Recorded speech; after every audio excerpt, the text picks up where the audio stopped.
Assalamualaikum warahmatullahi wabarakatuh. Perkenalkan, nama saya Moza Disti dari SMP Negeri 1 Arjawinangun. Saya akan membacakan cerita pendek yang berjudul Mengejar Mimpi Mulia Nadine, karya Nadia Tanisha Naure. Mengejar Mimpi Mulia Nadine, karya Nadia Tanisha Naure, SMPN Negeri 1 Arjawinangun. Nadine adalah seorang anak gadis yang duduk di kelas 7 SMP. Nadine anak sulung dari 3 bersaudara. Kedua adiknya laki-laki masih duduk di sekolah dasar. Nadine tinggal bersama keluarganya di lereng gunung, yang sebuah desa kecil yang jauh dari keramaian kota. Kanan dan kiri rumahnya adalah hamparan kebun yang tumbuh menghijau. Kemudian ada sebuah aliran sungai kecil yang airnya sangat jernih dan biru. Kehidupan keluarga Nadine sederhana. Mereka makan memanfaatkan hasil di kebun, seperti sayur mayur dan buah-buah. Bapaknya seorang supir bus antar kota, sedangkan ibunya bekerja di kebun tetangga. Penghasilannya sangat minim untuk mencukupi kebutuhan hidup sehari-hari dan biaya sekolah. Masyarakat di tempat mereka tinggal jarang yang melanjutkan sekolah, apalagi untuk anak perempuan.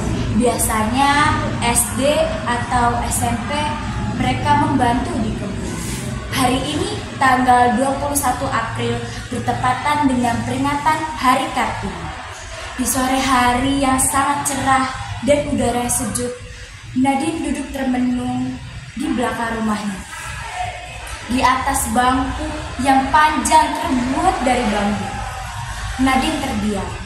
Tatapan matanya sangat jauh tertuju ke arah hilir sungai dengan gemericik air. Di atas pangkuannya terdapat sebuah buku yang berjudul Sisi Lain Kartini. Buku ini pemberian dari paman Nadine tahun lalu, pada saat Nadine mendapatkan nilai tertinggi di kelasnya. Nadine anak yang cerdas, hampir setiap tahun dia menjadi juara kelas.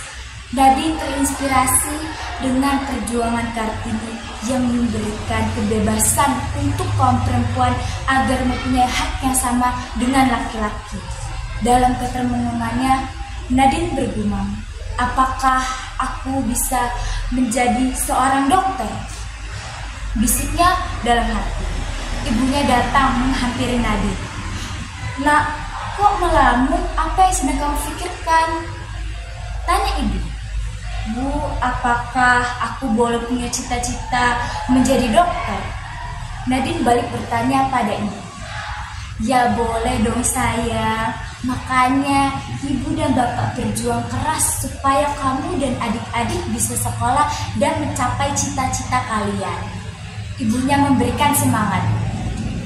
Tapi kan Bu, sekolah zaman sekarang biayanya sangat mahal dan masyarakat di sekitar kita jarang yang melanjutkan sekolah sampai lanjut. Apalagi anak perempuan. Anakku, tugasmu adalah belajar yang rajin dan berprestasi. Untuk urusan biaya, biar menjadi urusan bapak dan ibu. Masalah kebiasaan masyarakat, kita yang anak perempuannya tidak melanjutkan sekolah, ya biarlah itu urusan mereka. Masa depanmu ada pada pilihanmu, nak. Ibu yakin bahwa ilmu yang bermanfaat lebih baik daripada harta yang banyak, sayang.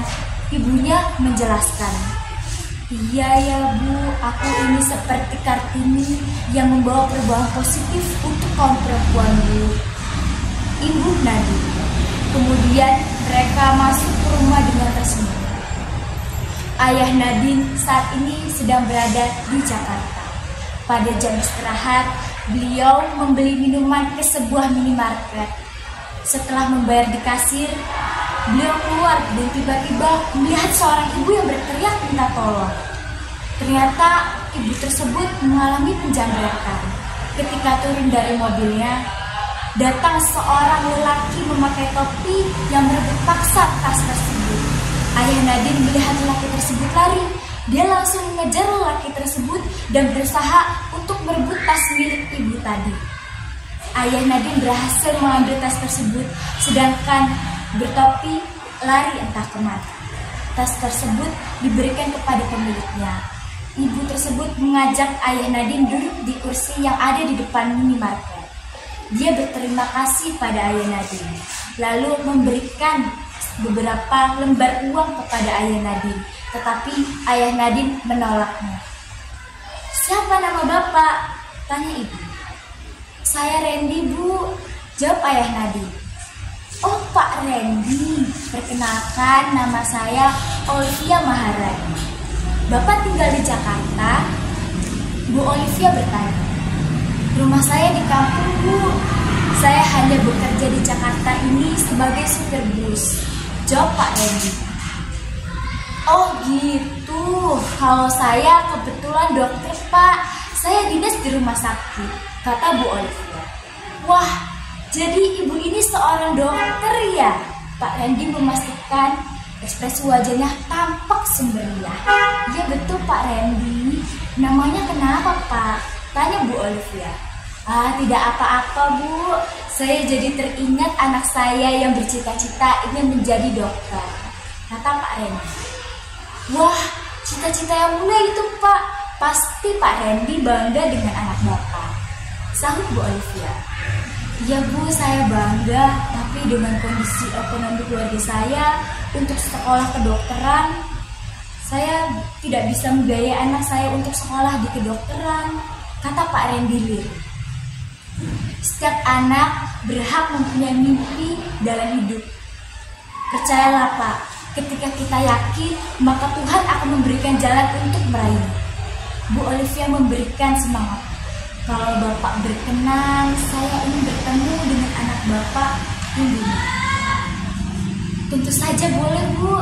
Anak saya juga pasti senang bertemu dengan Ibu dokter," sahut Pak Randy. Mereka berdua menyepakati untuk bertemu di kampung halaman Pak Randy minggu depan. "Dokter Olivia adalah untuk sekolah di kedokteran," kata Pak Randy lirih. "Setiap anak berhak mempunyai mimpi dalam hidup. Percayalah Pak, ketika kita yakin, maka Tuhan akan memberikan jalan untuk meraih." Bu Olivia memberikan semangat. "Kalau Bapak berkenan, saya ingin bertemu dengan anak Bapak ini." "Tentu saja boleh Bu. Anak saya juga pasti senang bertemu dengan Ibu dokter," sahut Pak Randy.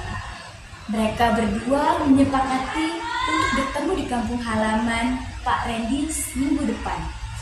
Dokter Olivia adalah seorang dokter spesialis paru-paru. Dia menangani pasien-pasien yang mengalami kasus COVID-19. Dengan sangat ramah dan penuh kasih sayang selama masa pandemi, Dokter Olivia merupakan ketua Yayasan Pendidikan bagi Orang yang Tidak Mampu. Yayasan tersebut dikelola bersama dengan rekan-rekan dokter yang lainnya. Hari Minggu, Dokter Olivia berkunjung ke rumah Pak Randy. Dia disambut hangat oleh keluarga Pak Randy, termasuk Nadine, yang sejak pagi tadi menunggu kedatangannya. Mereka berbincang sambil memakan singkong rebus dan teh manis yang disajikan oleh istri Pak Randy. "Nadine, Bapak pernah bercerita, katanya kamu ingin menjadi dokter ya?" tanya Dokter Olivia.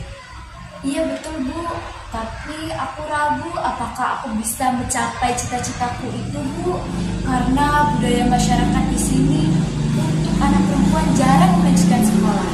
Juga kondisi ekonomi keluargaku tidak mampu Bu," jawab Nadine dengan nada sedih. Nadine, R.A. Kartini sudah memperjuangkan emansipasi wanita di Indonesia. Beliau berjuang untuk persamaan hak antara laki-laki dan perempuan.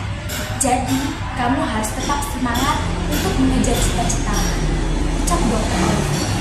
"Tapi, bagaimana dengan biayanya Bu?